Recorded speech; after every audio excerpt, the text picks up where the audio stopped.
Hi class. Sorry I don't have a great cape or funny goggles on or anything like that. I think I'm nervous enough about talking in front of a camera. It makes me feel a little awkward, but especially having no audience but looking at my mug on the computer screen. But what I thought I'd do is talk through some of these answers to the scavenger hunt for Heart of Darkness, just so that we have a clear understanding of what was going on at the time that Joseph Conrad wrote the story.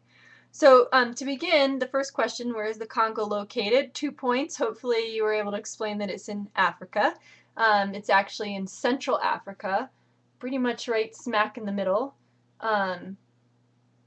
So some people might have been even more specific than that, which is great, but basically Central Africa. What country took over the Congo, naming it the Congo Free State in 1885? That would be Belgium. So basically, King Leopold II of Belgium, we'll get to that answer a little bit later on, but he had this big conference in which he explained that he was going to be doing a lot of quality things for the people of the Congo. I saw some good quotes that he had of how he was basically, his goal was to bring civilization to the area. So we'll get into that a little bit later. But Belgium basically took over in 1885. The question, why is this considered a place of darkness at this time? You can kind of look at two ways. You can look at it from the point of view of the people who were the imperialists, the people who were going over there, bringing their ideas and taking the goods. Or you can look at it from our present day perspective of why we might consider this a place of darkness. So from the point of view of the people of the time who were the imperialists that were going over and bringing their ideas and taking the goods, they would probably argue that this is a place of darkness because it was, in their eyes, uncivilized. You have these quote-unquote heathens running around with not a lot of clothes on, and the biggest reason is that Christianity had not touched this area of the world. You're deep in the heart of Africa, this place of unknown and darkness. The people had dark skin, and so the big thing is that I think a lot of Europeans felt like this is a place of darkness because it's not enlightened, there's not culture, there's not Christianity, so therefore it's a place that they felt they needed to bring the light of knowledge and Christianity to. In contemporary day, we might look at this perspective and say it's a place of darkness because of the atrocities that the Europeans were committing to the natives there. And I wouldn't say that all of them were justified it through spreading civilized thought and Christianity, but a lot of people felt like that they were entitled to do so. So we might look at this right now and say, hey, this was a place of darkness. This is the heart of darkness because of the truly evil things that human beings were capable of doing there in order to get what they wanted, and in the name of supposedly good things. So 4. What was the name of the leader of the country that ruled over the Congo and acquired the Congo Free State as his personal property? So this was King Leopold II of Belgium. Originally in 1885, the country of Belgium took over, but then later King Leopold II made some decrees in which what was going on there in terms of getting goods from the country were to his benefit, personal benefit, personal financial benefit. So anyway, 5. What natural resources, name at least 2, were being taken from the Congo Free State? So at this time, ivory was a big one. I think I'm right that ivory comes from elephant tusks, but ivory is a rare commodity, and so that was one thing that was being taken. Another big one is rubber, and it's really interesting. I was reading how the popularization of 2 modes of transport, both bicycles and cars. The whole idea of the tire is what really made this boom in the need for rubber. And rubber was one of the big goods that was being taken out of the Congo.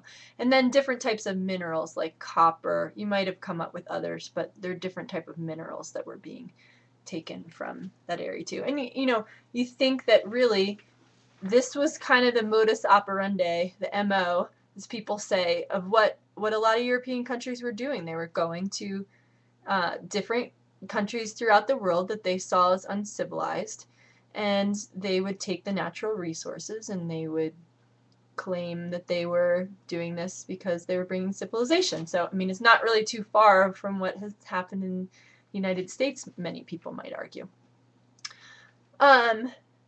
Okay. I guess they do say, some people say might makes right, but let's move on to the next one. What sort of atrocities did the ruler of the Congo Free State authorize? How was the name of the country ironic? I'll start with the second part. I mean, the country was anything but free. The people were basically enslaved. One thing that that King Leopold II, one of his decrees, had to do with these quotas that villages and people had to make in terms of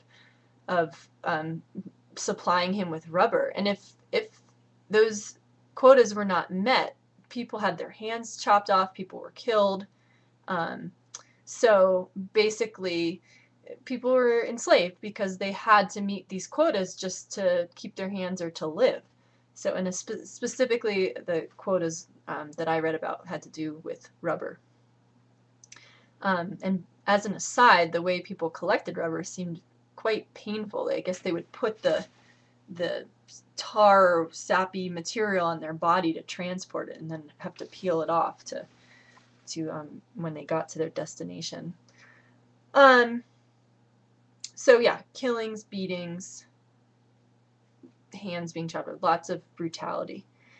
The estimates that I saw really ranged for the total amount of Congolese people that were killed during this time period from 5 million to 15 million. So in the ballpark of 10 million people were killed during this time because of the Belgian activity. And it's crazy to think, like, Belgium itself is so small. It's a really tiny country. I'd be curious to see even what the population of Belgium is. I don't know. I'd be hard pressed to think that it'd have much more than, like, even in this day, I wouldn't think that it would have much more than, say, like 20 million. I'll have to look, but the amount of people that were killed were astronomical. I mean, it's comparable to the amount of people that were killed during the Holocaust during World War II. What happened in 1908 to the Belgian Congo? Well, basically, the Belgian Congo was taken away from King Leopold II. So Conrad's story really got the word out to a lot of people. I haven't read enough to know what his real intention was, whether he was trying. I would assume that through the story he was trying to illuminate what was going on. But as we talked about, without newspapers, magazines, TV, this was really what was going on in this world was not known to people, and his story really did get the word out what was going on. And in 1908, the area was not allowed to be under King Leopold's ownership anymore. And then in 1889, the last question, which is a little bit out of order, but what did Joseph Conrad do in 1889 that relates to the story?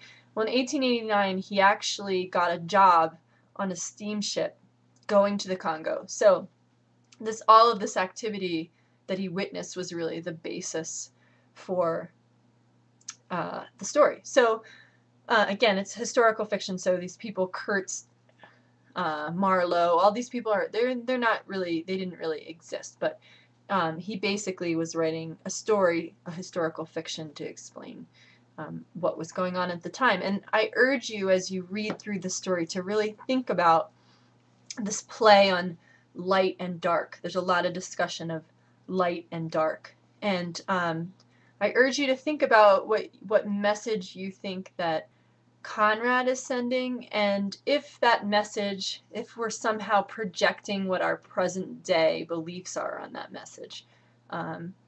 Is he really to be applauded? Did he really have a contemporary viewpoint of what was going on? Was horrific, or was something else going on? I think it's interesting to consider. So, yeah, so hopefully that background helped you, and good luck in reading the story. Remember to use all your resources at hand. Give it a real honest effort to read each section first, and then we have that summary. Use the list of characters. Do what you can to really get into the meaning of the story, because although it's a challenge, it is a classic, and it really does examine a lot of aspects of human nature that are scary. And we'll be talking about it as we watch Apocalypse Now too. So take care.